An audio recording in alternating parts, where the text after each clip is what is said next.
What's up, friends? It's Rochelle of RoseRed, That's RoseReddEtc.com. And I am the creative director and creative catalyst that helps female-led small businesses turn their blog brands into booming brands.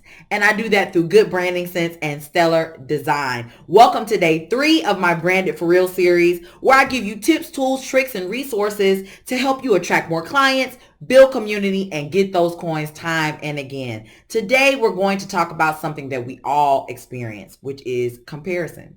We compare ourselves against everything we see in the business environment, especially visually. Oh my God, I love her graphics. Oh my God, I love these hang tags. Oh my God, I love her packaging. Oh my God, how does she do that in her Instagram stories, right? We are all victims of this. But the issue is that at the core of your brand should be values that dictate and determine what your visual identity does and what it looks like. And so if you have not established brand values yet, stop watching this video and go take a look at day 2, where I discuss brand values and how to come up with your own values. Now, for those of you that are all caught up and up to speed and have your brand values, we're going to talk about how to turn that comparison, which is a thief of joy, amen, and turn it on its ear so that we can further ourselves and be able to use that as a strategic advantage.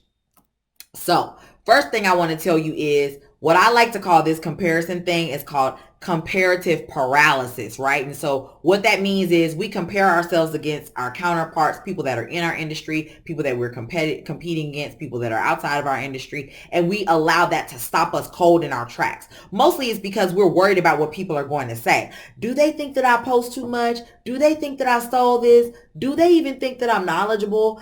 Do I look like a fraud, right? So that imposter syndrome comes in, and what we do is we just stop, right? Or we keep doing the same thing because we're scared to branch out. We're scared to develop that complete and comprehensive and robust visual brand identity system because of what we see everybody else doing, right? So that's comparative paralysis. Stops you in your tracks. What I want us to start conducting is a comparative analysis. Okay. And so those of you that are creatives like me, when you hear the word analysis or you hear data or statistics or anything like that, you kind of get a little antsy because that's kind of not our wheelhouse. But the thing is, when you own a business, you got to start doing those things, right? It's inevitable. And so with your comparative analysis, I'm going to give you some tricks and some tips that you could use to conduct your own analysis of your industry and of the people you're competing with and against so that you can understand how to take that comparison and flip it on its ear and actually use that information for good in your business. So the first thing I want you to do is just make a list of about 5 to 10 people who you are competing with now in your industry and who you want to compete with later, right? So it's your reality right now and then some goals. Okay, so what I want you to do, once you get all those people, load them up into an Excel or Google Sheets just for organization, right? So however you want to organize your information is how you want to organize it. Put them at the top, put them on the side. It doesn't really matter, right? So then I want you to pay attention to some categories. Now I wrote these down. I want you to pay attention to each of these brands or personal brands' mission, their strengths and their weaknesses, their value proposition, their products and services, their social media, their website, right? So I'm going to kind of go through each of these categories and just give you a little bit of information that I would be collecting were I you, okay? So the first thing is their mission and values. Now, I already talked to you about the mission. I already talked to you about the values. Now, the mission is, what are you going to do? Like, how are you going to get these things done? What is your call to arms, right? So we're going to take a second and pay attention to each one of these companies or brands' missions. Now, sometimes it's really easy and they have it listed on the website or in some sort of document that you can download. And sometimes you have to glean that from what they say on their social media or whatever touch point you're encountering them. So take a look at their mission, write down the parts of the mission in your little spreadsheet that resonate with you, that stand out to you about that particular company or personal brand. The next thing is take an observation. You can take an observation. Observe, if you will, the strengths and weaknesses of these brands.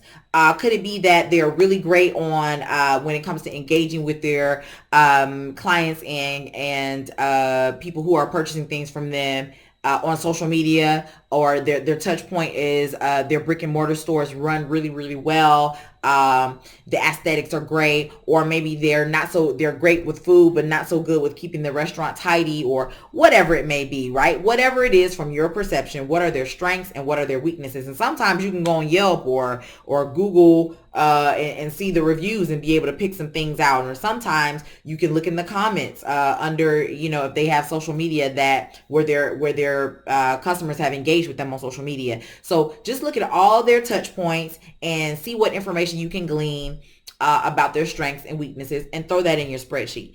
The next thing is their value proposition. Now, your value proposition is what makes you special. It's what makes you better than the same person that does the thing down the street from you. Maybe not better, but at least different, right? It's your special sauce. So and I know that there are so many people who do what I do in the online space. People who own graphic design agencies, people who are brand strategists. But what makes me unique is that I'm an artist and a brand strategist and a creative, all wrapped into one. And so that's part of my value proposition. That's certainly not it, but it is part of the value proposition. So each person that you are analyzing, or each brand, make sure that you are clearly defining what makes them special, what makes them unique. Like what, for instance, if you own a shoe boutique, right? But this person that you're analyzing is mobile, and they come to your house or to your office and they fit you for shoes, or they are shoe concierge service where they curate the shoe of the month and then kind of like a Just Fab and a white glove experience all in one. So maybe they do that, but whatever it is that's special about that particular brand, I want you to write that in your spreadsheet. That is their value proposition.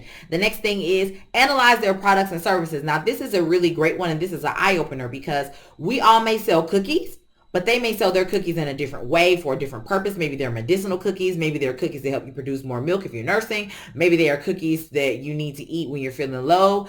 Maybe they're cookies that you can still eat and not gain a pound. So pay attention to their products and services and just jot them down. You could say, okay, they offer low-fat cookies, workout classes, and smoothies, whatever, right? Write all that stuff down. The next thing is pay attention to what they have in terms of their digital footprint. So I like to explain this in terms of touch points. And if you don't know what touch points are, I've said this word like 1,000 times by now. I should have defined it earlier. Touch points are the intersection between your target audience and your business, or you, right? Your personal brand or your business. So those touch points are LinkedIn, Facebook, Instagram, your website, your brick and mortar store, the audience where you're speaking, the studio where you're doing your podcast and you have guests come in to be on your podcast.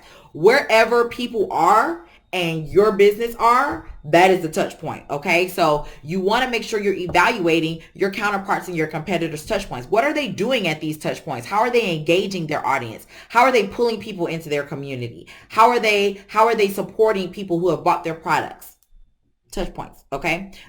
Their website. Pay attention to the copy on their social media and on their website. And remember, I told you in the first video that copy is anything that you're saying on behalf of your brand anywhere online or offline, right? So if you are analyzing copy, you want to think about things like, how are they talking? What is the tone? What is the vibe? What is the feeling that they're creating with these words? How are they activating and engaging their audience with what the things that they're saying to their audience on social media, on their touch points? Evaluate their business cards, evaluate their packaging, evaluate their hang tags, evaluate the labels in the clothing, evaluate the ingredients list on the back of their products that they're selling. Whatever it is, evaluate it at all of these different touch points. Now, once you've accumulated all this data, which obviously isn't going to be quick, I want you to create a category, a separate tab on your spreadsheet that's just for you, that evaluates all of the areas that you evaluated for your counterparts. So again, those areas are the mission and the values,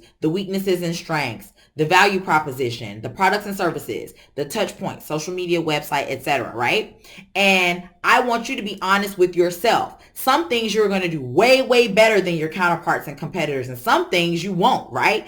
But when you know what you've done and what you've done well and what you haven't done well, that is going to stop you from comparing yourself, because now you have an actionable list of things to work on. See how I did that? See how I brought it full circle? So no longer will you be experiencing competitive paralysis, where you just look at everybody, compare yourself, and then stop dead in your tracks because you don't feel worthy or you have imposter syndrome. Now you have data that shows you what's going on in your industry, and then you have data that shows you what's going on in your business, and you get to determine how you are going to improve. Now from that data, you can create an actionable task list, and all actionable means, guys, is something you can take action on, right? So let's just say, for instance, that you recognize that you are on par with your counterparts and competitors in every other category except customer service. You need to improve customer service, but you personally are stretched thin. Now you can have a task list that says interview customer service representatives, companies that do your customer service support for you, or individuals, or a virtual assistant, or somebody. Right now you have a list that tells you, okay, I can do this thing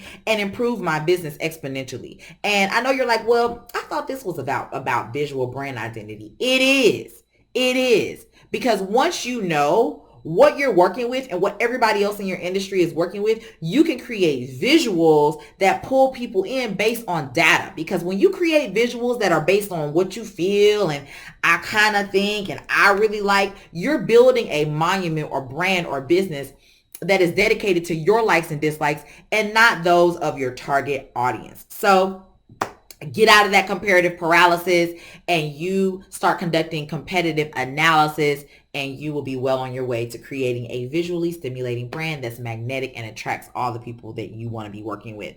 Okay, so I hope that was helpful to you guys. And remember, I'm Rochelle of roseredetcetera.com. If you need some help, please visit bit.ly/brand it for real. You can schedule a time to talk with me about how to elevate your brand. And until next time, I'm from A-Town, so 2 up, 2 down. Bye, guys.